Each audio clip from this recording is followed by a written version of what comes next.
Okay, here it is finished. I'll show you some of the stuff. Okay, so this is a 13 horsepower Predator engine from Harbor Freight, like 350. I ran a 3-inch pulley off of the drive shaft to a 10-inch drive wheel. The gearing looks pretty good because we can have this RPM adjustment. I think once we get into the max torque or near the max torque, it's perfect, the blade speed. So we've got this tensioner here, which over on this side, I just pull this down. And we're thinking about not doing a centrifugal clutch now, but that's a nice tensioner, it's simple. And then here's my push bar. Now before we do the push bar, let's back up just a little bit here. I've got my PV in the push bar for transportation. As you can see, I unscrewed this so it stays there. Pull the PV out. And I'll just pull this thing out and put it in the toolbox here, which I'll get to. But at any rate, this is my push bar. And you push, try not to run into the stop. But anyway, that's that. Goes back in here. Crank that back down, because that'd suck if it fell out. So with this all the way back, I got a toolbox here, which is a good use for this area toward the end of your trailer if you have a trailer. And just put your essentials in there. You know, I got the lift chain in case I got to lift it out of there, all the wrenches I need. Pine saw, which I can't stress how important lubrication is enough. So now that we're in the toolbox, I'm going to grab my handy dandy multiple use tool. And this is for my jack. So let's go over here to this hole. I've got holes drilled in here if you want to get a shot of that. You can see you can get the jack, and once I swing the jack down I can run that. I'll do that real quick.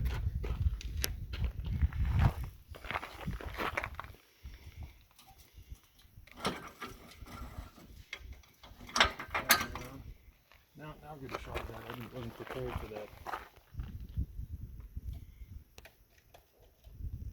So you can see that bolt there slips over this.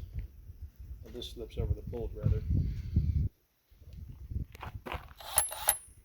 So we'll do that just for fun. Hold still.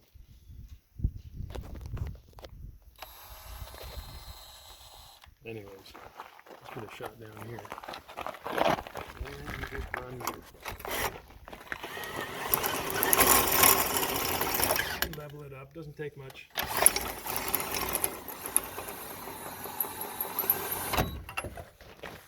Over here, the same tool.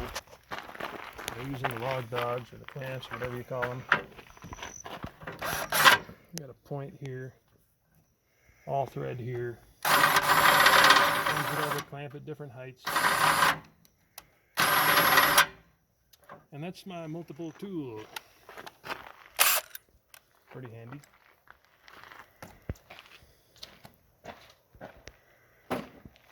So what else can I do? I just got done with my guards.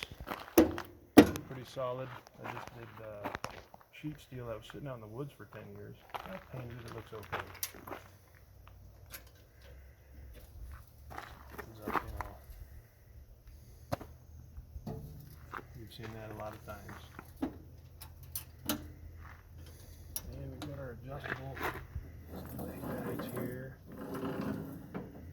And then here we've got obviously our lubrication system. I drilled holes in a piece of copper and I tapped screw holes in here to hold this with a little plate to hold this water line, and then obviously here, and that just slides on. Goes up here to an aquarium valve. You can see it running here. You can really adjust the crap out of it, and it smells good. And obviously, you know, once you get enough water in there and you run it through there, you're going to have, what do you call that? Siphon. you're gonna have a siphon effect going on. So when I refill this, I just take it down, run the line up through around. I got enough line there, obviously, to just bring it down here. And I'll tell you, these are really handy.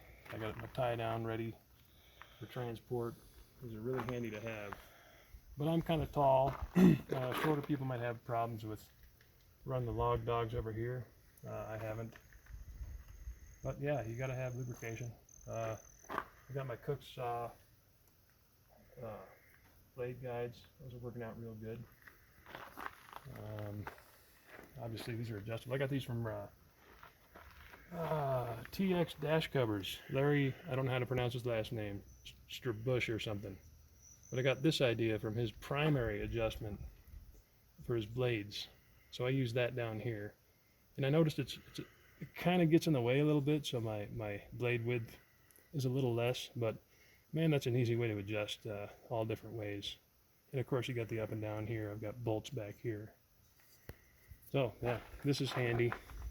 Slide back and forth. I got the thing greased. Not too much though. I don't want to collect too much dirt, dust. I mean, but just one crank there and it's tight, and the height stays the same.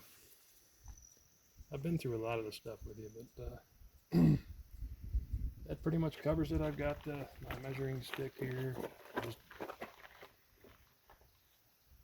bolted it, through one of the, to tighten up the channel. I don't know. I keep saying that. If that's a wrong word, tell me. But here's my 0. So I just put a dot on the inside tube, and that's 0. I had the crank up here, and that was just dumb. Well, let me start over. This was 10 inches higher. It was way too tall. I brought it down 10 inches. Still, it's kind of funky here. So we moved it down here, and I put this at kind of my height. You could put it on anybody's height. I could have like a midget come in here and put one at his height if you wanted to mill. And just crank it, And I think it does 1/16. That was pretty damn accurate. What else can I say? I've got these. Let's go around this side.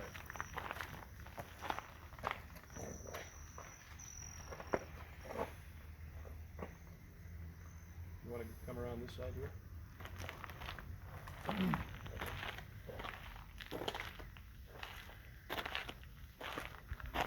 So I don't know, my log stops. I've got different sizes on them. Obviously, you can hold the thing now and it won't drop through. That's good. But a lot of times not a lot of times, we've had a couple curved logs, and I probably won't do much curved logs, but it's kind of handy to pop it out there so you can turn it. And here it's less. You can adjust the distance a little bit here if you just turn it, and that seems to be enough. We're going to find out though. And just crank it in. Yeah, that's about it. We're done. I'm gonna go saw some logs, take a nap. All right, see ya.